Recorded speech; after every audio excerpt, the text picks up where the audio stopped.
পাল শর্মা যখন আসেন উনি নিজেকে সিংহ বলে দাবি করেছেন, আপনি বলেছেন আমি পুষ্পা ঝুঁকে কেন। তারপরে বিরোধীরা বলছে যে পুষ্পাই লুকিয়ে পড়লো, পুষ্পাই ঝুঁকে গেল। দেখুন, বাঘ 4 পা পিছলে বাঘ ভয় পায় না, ভয় পাই কি? তা আমার কথা হচ্ছে অজয় পাল শর্মা ছিল 29 তারিখে প্রচুর এখানটায় অ্যাকশন করেছে, প্রচুর চাপ সৃষ্টি করেছে। আমরা তো ভোটটা করেছিলাম, তাহলে যদি অজয় পাল শর্মা যদি ভোটটা করিয়ে থাকে এবং সব কিছু ঠিকঠাক যদি ভোট করিয়ে থাকে তাহলে রিপোল করলে কেন? আর যদিও রিপোল করে, বিজেপিরা তো 32টা বুথের নাম দিয়েছিল, তাহলে সেই 32টা বুথে রিপোল করতে পারতো। তাহলে 285টা বুথে রিপোল করলো কেন? ভয় আমি পেলাম না কারা পেল? সেটা আপনারা প্রশ্ন করুন, কারা পেল? তা 29 থেকে ভোটটা তো আমি ভালোভাবে করিয়েছি। আমি যদি ভয় পেতাম তাহলে আমি রিপোল চাইতাম। রিপোলটার দাবি কে করেছে, কারা করেছে? জাহাঙ্গীর করেছে না অন্য কেউ করেছে? তাহলে ভয় আমি পেলাম। আর একটা প্রশ্ন দাদা, আপনার বিরুদ্ধে একটা থানায় মামলা মানে অভিযোগ করেছেন, বিধান পাড়ই 2021-এর প্রার্থী ছিলেন বিজেপি, নিয়ে অভিযোগ করেছেন আপনার বেআইনি সম্পত্তি। এই কেসটা আমি প্রার্থী হওয়ার আগে 1 মাস আগে এই কেসটা হাইকোর্টে করেছিল, কিন্তু হাইকোর্টের চিফ জাস্টিস সম্মানীয় সুজয় পাল এই কেসটা ডিসপোজাল করে দিয়েছে এবং সেই অর্ডার কপি আমি থানার আইসিকে পাঠিয়েছি, সেন্ড করেছি, আইসি দেখে নিয়েছে। যে কেসে মহামান্য আদালত হাইকোর্ট ডিসপোজাল করেছে সেই কেসে আর নতুন করে কেস হতে পারে না। এটা আমাকে চমকানোর চেষ্টা করছে, এছাড়া অন্য কিছু নয়। কিন্তু আমি সিআইডিকে অনুরোধ করব যে ভোটটা যেন নিরপেক্ষ হয়, কিন্তু এখন দেখছি পক্ষপাতিত্ব ভোট হচ্ছে। প্রশাসন আমাদের তৃণমূলের সমস্ত নেতা কর্মীদের নামে ফলস কেস দিচ্ছে, প্রত্যেকের বাড়িতে 1-200 করে সিআরপিএফ রেড করছে, সবাইকে বলছে এলাকা ছাড়া হয়ে যেতে বলছে, কাউকে বলছে 21 তারিখে পরে ফিরবি, এখন এলাকায় থাকবি না। যদি আমার নিয়ে কেউ ফেসবুক প্রচার করে তাকেও অ্যারেস্ট করছে। আমার সঙ্গে যদি কেউ যোগাযোগ করে বা আমার সঙ্গে যদি দেখা করে তাদেরকেও অ্যারেস্ট করছে। এটা কি নিরপেক্ষ ভোট হচ্ছে? আপনারা মিডিয়াতে বলুন না, এটা কি নিরপেক্ষ ভোট হচ্ছে? এটা তো পক্ষপাতিত্ব ভোট হচ্ছে। তাই আমি ইসরায়েল অনুরোধ করব যাতে নিরপেক্ষ ভোট হয়, প্রশাসন যাতে নিরপেক্ষ থাকে, মানুষ যে রায় দেবে, ফলতার গণদেবতা যে রায় দেবে সেই রায় আমি জানিধার মাথা পেতে নেব। আপনি জিততে কতটা আশাবাদী? সেটা মানুষ রায় দেবে 21 মে, আমি মানুষের উপর রায় ছেড়ে দিয়েছি। মানুষ যে রায় দেবে সেটাই আমি মাথাতে নেব। যেগুলো আমি এলাকায় ছিলাম, আমি একটা নেতা, আমার কর্তব্য আমার সমস্ত সহকর্মী সহায়তা সতীর্থ এবং আমাদের যারা কর্মীরা আছে তাদের সেফ দেওয়া।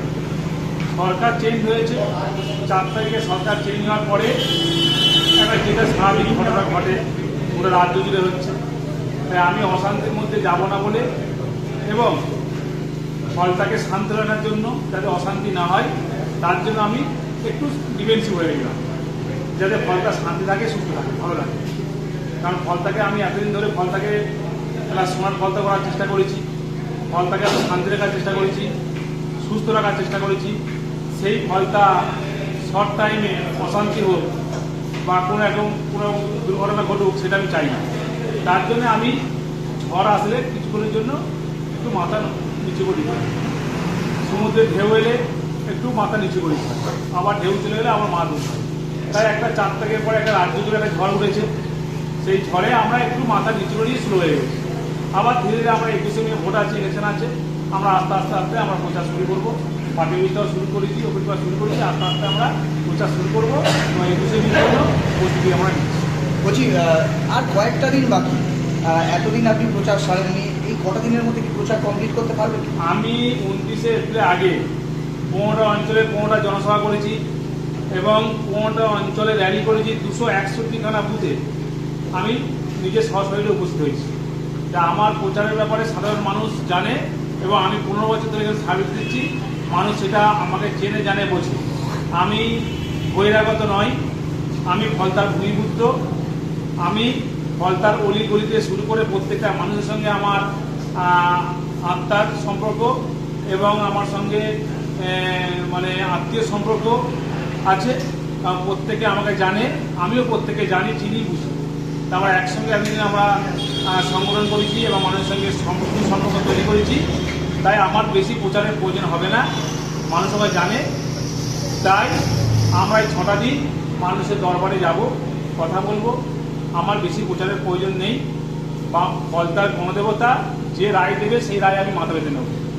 অন্যান্য বিধানসভায় যেখানে পুনর্নির্বাচন হয়েছে কয়েকটা বুথে হয়েছে, শুধু একমাত্র ফলতা পুরো বিধানসভাতেই পুনর্নির্বাচন হয়েছে। সেটা আপনারা জানেন যে আমরা ভারতবর্ষের ইতিহাসে দেখে এসেছি যে কোথাও রিপোল হতে গেলে 2-10টা 5টা হয়, কিংবা রিপোলটা হয় কাউন্টিংয়ের আগের দিন আগে পর্যন্ত রিপোল হয়।